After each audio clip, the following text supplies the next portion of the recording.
Nights at Freddy's. If this where you wanna be, I just don't get it. Why do you wanna stay? I stay because the game is awesome. I'm excited. If y'all couldn't tell by the poster, I'm gonna go see Five Nights at Freddy's. And if y'all can hear by the loud cars and shit, I'm actually early. Like earlier than I should be.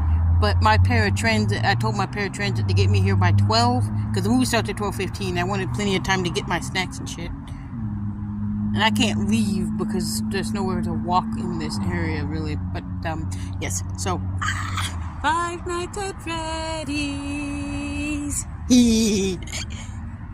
Yes. Y'all probably didn't know this. I am a FNAF fan. My favorite is Foxy. Oh, well, okay, that's kind of a lie. I like Chica, but, Foxy is also one of my favorites. Like, yes. I can't wait. And yes, somebody's saying, but it's on Peacock. Well, I'm not paying for Peacock. I'd rather see this shit in the theater, because I'm sorry.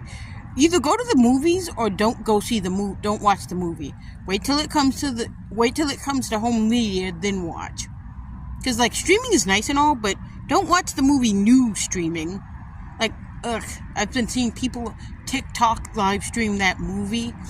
Okay, part of me was like, well, if I watch it then, I don't have to. And I was like, no, I'm not going to spoil anything.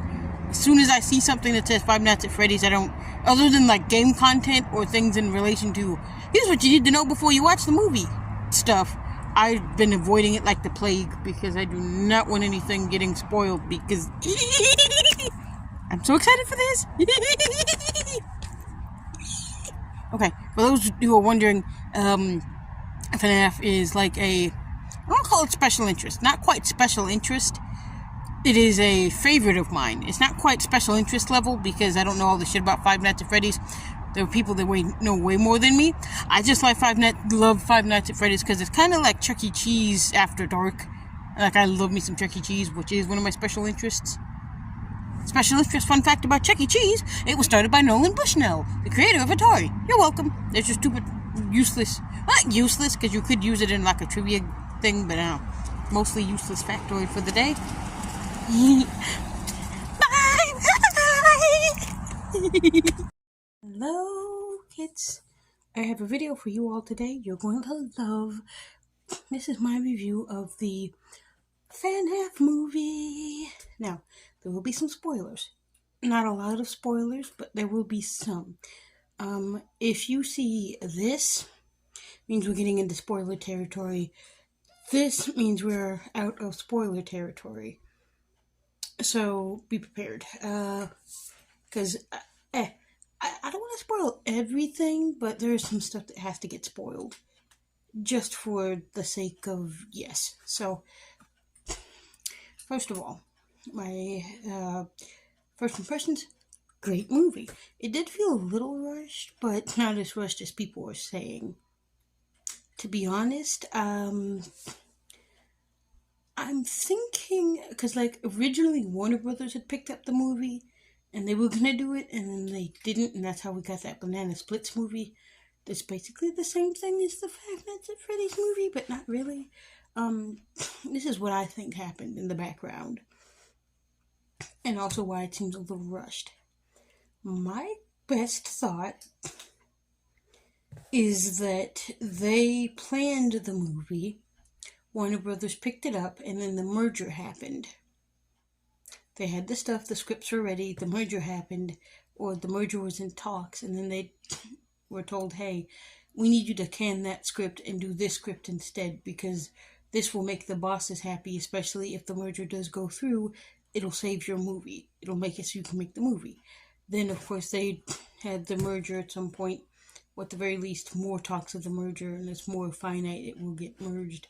That happens, and then second script, and then they say, hey, wait, no, don't do that script, do this instead. And then the directors or whoever, or probably Scott, probably came along and said, hey, this is not going the way I want it to. I'm going to move.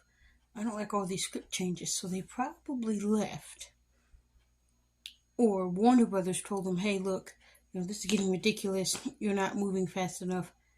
and dropped him in favor of doing the banana splits thing because they own the characters and they can do whatever they want with those characters.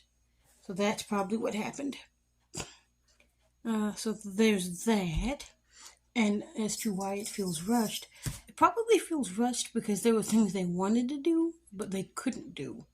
Like, I don't think the strike was going on when they were filming, but I want to say the strike had something to do with some of what happened and some of the rushed feeling. Because I'm no expert, I don't know what was going on in the background. I could be wrong. The strike could have had nothing to do with it. They could have just zoomed it through to get to a certain date for Halloween. But I like to think that some of it might have been the strike, not all of it. But there might be some of me thinks that the strike did have a little bit to do with what happened. Just a little bit. My guess is that they probably had extra things they wanted done, but because of the strike, they couldn't do anything, so they used what they had and just threw it together as a movie to get it out in time for Halloween. That's just my guess. Is it a bad thing? No. The movie was great. Also, I do love the special effects. As usual, Jim Henson's Creature Shop did a bang up job. Like, oh my god, Foxy, anyone? Like, oh, Chica? Okay, see, I love all the different character designs, the way they made them look like they do in the games, mostly. I say mostly because I haven't played all the games and they weren't able to include all the characters, but it just looks so good. Although, I do have to say, I would love to see a sequel. Maybe not so much based on the other games, but more so a sequel about what goes on after the fact. Like, I don't know, just, you know, Mike taking his little sister to go and visit them again, and then they find out that William, i.e., Springtrap, is still actually out there, like he says, I'll always be back. Exactly. Like, he actually does come back and causes problems. Or, even better, I'd like to see just a sequel of her as an adult going back to see them and trying to deal with. I'm not going to say trauma, because trauma is not the right word here. I don't like trauma because it just doesn't feel. I don't know. Movies where a child character goes back to their place where they were young and were haunted by things. I hate when that trope happens. Just don't do it. No, don't have her come back to deal with her trauma. Have her come back because she wants to come back and she decides to try to open Freddy Fazbear's back up and buys the thing from the guy and is like, hey, I want to open Freddy Fazbear's and make it new again, make it great. So you can include elements of the other ones. And like there are other locations, like Sister Location and Security Breach and stuff like that. Have it be a real thing. Like, let it be a thing where there are other ones, and she decides to turn Freddy Fazbear's Pizzeria into an empire, like a full-on empire. Okay, yes. Let's see. Oh yeah, the other thing too. There's just the oh, so good. Like, the atmosphere was good. I will say this: if your theater provides audio description for the film, and you have low vision, or if you have other things, definitely get the audio description. Like, because you're gonna need it as a low vision person. Because I noticed watching the film, there was one bit that I didn't notice right away because the lighting in the movie is so dark. It's not bad. It's just dark. So the audio description came in handy. But even if you can see a little bit, if you have visual impairment, always get the audio description, whether you technically need it or not, because it can come in handy in some cases. Like in my case, it comes in handy because, especially like that movie has dark scenes. You can set that up and actually have it going nicely. Let's see what else. Something. Oh, yeah, the other thing. Other thing too that you can do.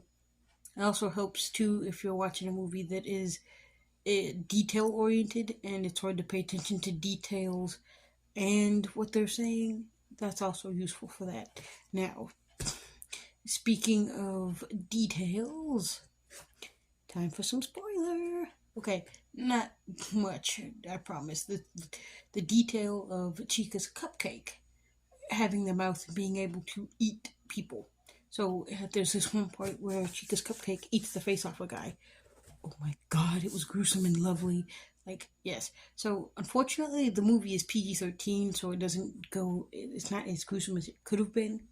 I would love to have seen a R-rated Five Nights at Freddy's movie, but I know they can't do it because the movie wouldn't be able to be advertised as much. Just like if I had my say, I'd make an NC-17 Five Nights at Freddy's and make it as gruesome and bloody and gory as possible. But I know that's not possible. They don't make NC-17 movies for a reason. They exist, but they try to avoid those because you can't advertise those on television, really. Because no matter what you do, even if you advertise during a time slot or on a channel that's not for children, a child may accidentally see it and you get screwed at that point because they're like mom groups. So they can't really advertise them. But would it be awesome? Yes. Do I want that? Definitely yes. But yeah, so of course Chica is just so great. The other thing that I love is Foxy. So at the end, Foxy drags this one character away. I'm not saying who specifically because I'm not going to spoil it. Give that big of a spoiler. They drag a character away by the hook, and they use drawings a lot to explain things in the movie, or rather, Mike's sister, which I am partially not giving her name to avoid a big chunk of spoiler, and partially because I can't remember it off the top of my head right this second. But Mike's sister loves drawing and uses drawings to explain a lot of things in the movie if you pay attention. And she uses the drawings to tell the animatronics, hey, the bunny is not your friend. The bunny is the reason that you all are stuck like this. So then they gang up on the bunny and they kill him. Now, is there a reason I'm saying the bunny instead of like Springtrap? Well, okay, twofold. A, because everybody knows it's Springtrap. But thing is, I don't like spoiling shit for people that don't really know Five Nights at Freddy's now. Also, the one more quick little spoiler before we finish here. Mike, his brother, Garrett gets taken away by the bad man, which you don't realize that at first until the end, and it's like the worst. And also Vanessa. Oh my god, Vanessa. Oof, the ending. I'm not going to spoil that part because, yeah. So we are good. No more spoilers. Now, something else real quick. I recommend this movie for someone that has not or does not know anything about, has not played the games. Okay, maybe. Would I recommend it for someone that like has never played the games but knows context and lore because they read the books and or the comics and watch Let's Plays and just have not played the games because of the expensive factor? Yes. Would I recommend the movie for someone that knows the basics and kind of knows what it is but not really? Yes, to a degree. Like, I would recommend it, but I wouldn't recommend going to see it in theaters. I would wait, of course, streaming, you could do that, but, would I recommend it for someone that knows nothing about Five Nights at Freddy's? No, I would not. If you do not know anything about Five Nights at Freddy's, whether it be bare minimum, you don't have to know a lot, just the bare minimum, okay? If you know nothing about FNAF, please don't watch the movie. It's not a bad movie, it's great, but you won't understand half of what's going on, and you'll get confused. If you want to see FNAF without actually having to know a thing about FNAF, might I suggest some alternatives? There is a Banana Splits movie that came out a few years ago. It's good. I think it's called Willy's Wonderland or Billy Bob's Wonderland. I might be remembering wrong. I think it's Willy's Wonderland with Nicolas Cage. That is another excellent FNAF movie that's not FNAF. Try those. It's the same concept, Same type of movie, but it's not using the beloved franchise that you know nothing about, that you'll get confused and have more questions than answers. And also, you really should try to watch some Let's Plays or something. If you just do some Googling, do some research before you go see this movie. You don't have to go sit through someone's PowerPoint presentation like I've seen people suggesting on TikTok. And no, no, not Chief. You don't need to do all that. Just do a basic cursory Google before you go see the movie if you're going with a friend, or if you're going because you really want to see it but you know nothing. Like, just Google it. Don't go in blind. You'll just get confused and you won't notice some things, and then the stuff you do notice, you'll just go, where? So yeah, do yourself a favor, watch it with some context. Doesn't have to be perfect, just a little bit of context. And finally, the one thing I will say is, if you go to the movies and your theater is doing something where you can get a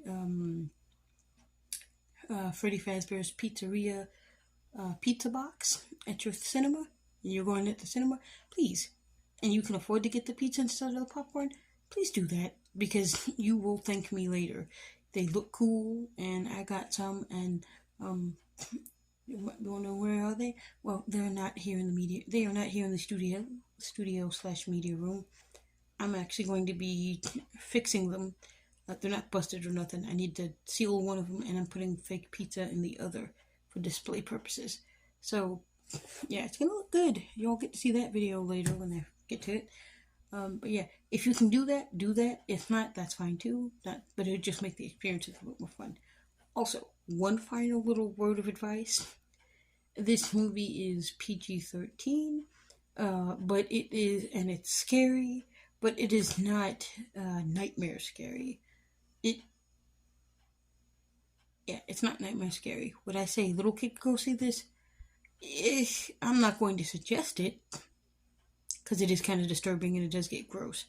But I will say that if you go with a young fan, now, like if you have little 6 or 8-year-old Timmy that watches Jacksepticeye play Five Nights at Freddy's, or Markiplier plays Five Nights at Freddy's, and he wants to go see the movie, would I say don't take him? No. What I would say is you go with him.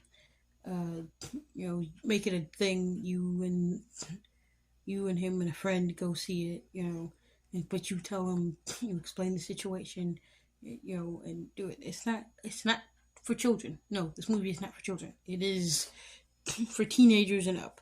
But I will say it's not horror to the point where a kid can't sit through it. I'm not saying take them go see it just to see. No, this is not a horror film for children. This is not a let's go see it just to go see it. This is not a you take your kid, drop them off, and then come get them when the movie's over. Because I know they do that sometimes with young people now. No, nah. It's not one of those movies. It's a take your kid and watch it with them if they want to go see it, but make sure they really want to go see it. And if anything, if your kid wants to see it and you have something like Peacock, or you're able to get it streamed, wait till it comes to streaming if you have a little kid that wants to see it, so you don't pay money to go see it and then it be too scary for them. That's just my 2 cents. Feel free to disagree, but I'd suggest if you have a little kid and they want to see it really badly, stream it rather than go to the theater, because if they get scared and you have to stop, you're not going to be wasting your money. But yeah, that's just my little 2 cents. And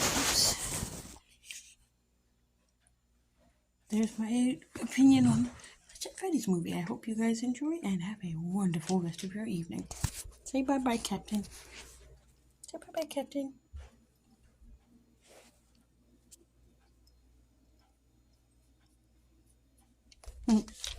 Bye-bye.